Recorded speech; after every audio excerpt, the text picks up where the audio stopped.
नमस्कार बच्चों, Sanskrit grammar classes bye वसुधा में आप सभी का स्वागत है। मैंने आपको इससे पहले के कई वीडियोस शेयर किए हैं, जिसमें लास्ट वीडियो जो इससे पहले वाला था वो था आपका कारक और विभक्ति। कारक और विभक्ति में आपको मैंने सभी शब्द रूपों का प्रयोग विभक्ति के अनुसार करने के लिए समझाया था। अब इसमें मैं आपको आज बता रही हूँ लकार। लकार मतलब काल, जिसको हिंदी में काल कहते हैं और संस्कृत में लकार कहते हैं और इंग्लिश में इसको कहते हैं टेंस। ठीक है। अब ये जो लकार होते हैं, यहाँ मैंने पंच लकार लिखा है, तो आपको यहाँ 5 लकारों का अध्ययन करना है। वैसे संस्कृत में कुल 10 लकार होते हैं, लेकिन हमको अभी 5 लकारों का अध्ययन करना है, क्योंकि इन 5 लकारों का प्रयोग ही प्रमुख रूप से किया जाता है और बहुत अधिक किया जाता है। तो सबसे पहले हम प्रयोग करेंगे लट लकार वर्तमान काल को सीखेंगे। अब इसको सीखते समय क्या करेंगे हम कि इसके हर लकार के कुछ प्रत्यय होते हैं और उन प्रत्ययों को धातुओं में लगाने पर उस धातु के रूप बन जाते हैं।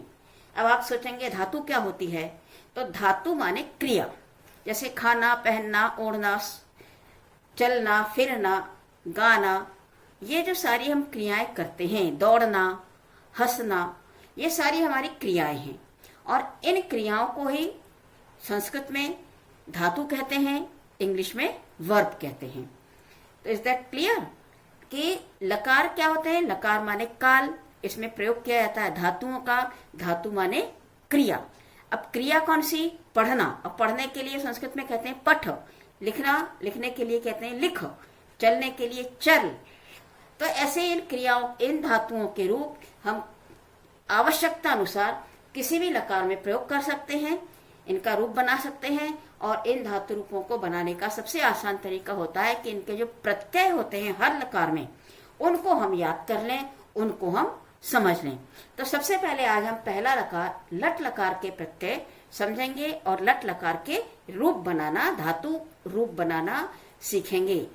किसी भी धातु के रूप लट लकार में बनाना, ये हम अभी सीखेंगे।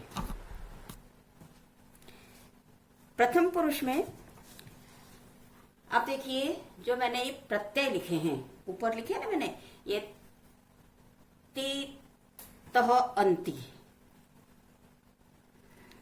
ति, तह, अंति, या ये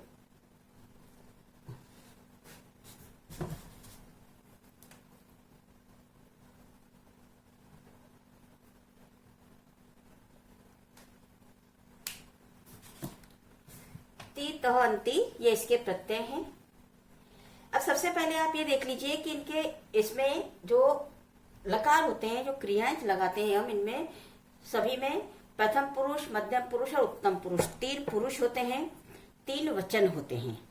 यानी संस्कृत में जो वाक्य रचना होती है उसमें एक तो शब्द रूप होते हैं जो कर्ता में आते हैं, तो वो शब्द रूप जो कर्ता के होते हैं वो आते हैं प्रथम पुरुष के, प्रथमा विभक्ति। तो उसमें संज्ञा भी होती है, सर्वनाम भी होते हैं। तो प्रथम पुरुष में आते हैं कोई संज्ञा माने नाम, या सर्वनाम शब्द में तत्शब्द। नाम तो कोई सा भी हो सकता है, और सर्वनाम शब्द में तत् शब्द मैंने दिया है, तो उसके रूप प्रथमा विभक्ति होती है सह, तौ, ते। फिर मध्यम पुरुष, मध्यम पुरुष में कुछ नहीं सोचना, मध्यम पुरुष में सीधा साधा एक ही है कि मध्यम पुरुष में युष्मत् शब्द आता है। युष्मत् शब्द के रूप होते हैं त्वम, युवाम, यूयम। फिर उत्तम पुरुष, उत्तम पुरुष में भी अस्मत् शब्द आता है और उसके रूप चलते हैं प्रथमा विभक्ति अहम, आवाम, वयम। ठीक है, ये क्लियर। अब इसी के अनुसार हम स माने वह, तौ माने वे दोनों, ते माने वे सब। इसी तरह त्वम माने तुम, एक वचन, युवाम माने तुम दोनों, यूयम माने तुम सब। उत्तम पुरुष में अहम माने मैं, आवाम माने हम दोनों और वयम माने हम सब। इस पूरी तालिका, इस टेबल को यदि हमने पूरा अच्छे से याद कर लिया तो हम किसी भी लकार में अलग अलग प्रत्यय इनके साथ जोड़कर उसके रूप बना सकते हैं किसी भी धातु के। अब जैसे प्रथम पुरुष का प्रत्यय मैंने बताया ति, प्रथम पुरुष एक वचन ति, तो इसमें सह पठति माने वह पढ़ता है। अब मैंने यहाँ पठ धातु लेके इसमें प्रत्यय जोड़ दिया है। आप कोई भी धातु ले सकते हैं, पठ लो, नम लो, लिख लो। नम करेंगे तो नमति, लिख करेंगे तो लिखती, चर करेंगे तो चरति, वद करेंगे तो वदति, कोई सी भी धातु ले सकते हैं। तो सह पठति। द्विवचन में प्रत्यय है तह, तो इसका होगा तौ माने वे दोनों पठतः पढ़ते हैं। बहुवचन में अंति माने ते पठंती वे सब पढ़ते हैं। इसी तरह मध्यम पुरुष एक वचन में सी आता है प्रत्यय, और एक मध्यम पुरुष एक वचन का रूप क्या होता है त्वम, तो त्वम पठसी तुम पढ़ते हो। युवाम पठथः, इसमें थ प्रत्यय आता है, तो युवाम पठथः तुम दोनों पढ़ते हो। बहुवचन में थ प्रत्यय आता है और युष्मत का बहुवचन का रूप होता है यूयम, तो यूयम पठथ तुम सब पढ़ते हो। इसी तरह उत्तम पुरुष का प्रत्यय है आमी। किसी भी धातु में हम लगाएंगे तो उस धातु में आमी जुड़ जाएगा।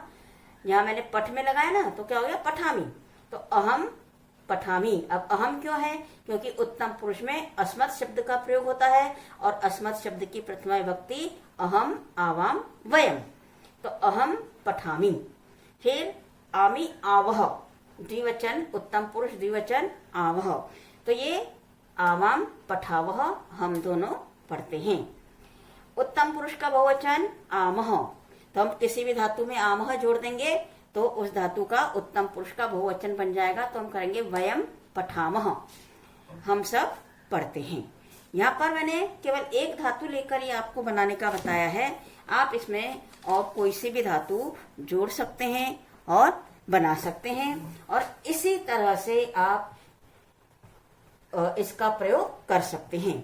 जैसे मान लीजिए अब मैंने यहाँ सह पठति लिखा है, अब मैं यहाँ लिख दूं सह वदति, तौ वदतः, ते वदन्ति, तो अर्थ क्या हो जाएगा, सह वदति वह बोलता है, तौ वदतः वे दोनों बोलते हैं, ते वदन्ति वे सब बोलते हैं। अब हम यहाँ सह तौ ते, इसकी जगह हम यहाँ लिख सकते हैं बालकः, बालकः लिखति बालक लिखता है, बालकौ लिखतः दो बालक लिखते हैं, बालकाः लिखन्ति बहुत सारे बालक लिखते हैं।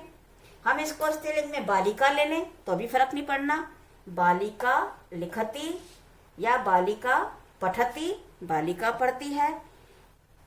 बालिके पठतः, क्योंकि बालिका शब्द की प्रथमा विभक्ति का जो रूप होता है वो होता है बालिक, प्रथमा विभक्ति का द्विवचन बालिके, तो बालिका बालिके बालिकाः, तो बालिके पठतः। फिर बहुवचन में बालिकाः पठन्ति। तो इस तरह से हम इस वर्तमान काल में धातुओं के रूप बना सकते हैं, क्रियाओं के रूप बना सकते हैं। इसको कहते हैं धातु रूप बनाना। आप इस चार्ट के हिसाब से करेंगे तो आपके अनुवाद कभी भी गलत नहीं होंगे, आपके वाक्य कभी भी गलत नहीं होंगे। बच्चों ये आपको समझ में आ गया होगा। अब इस चैनल को आप समझने के बाद, इस वीडियो को आप समझने के बाद उसको अच्छा लगेगा तो आप लाइक करेंगे, शेयर करें और सब्सक्राइब करें।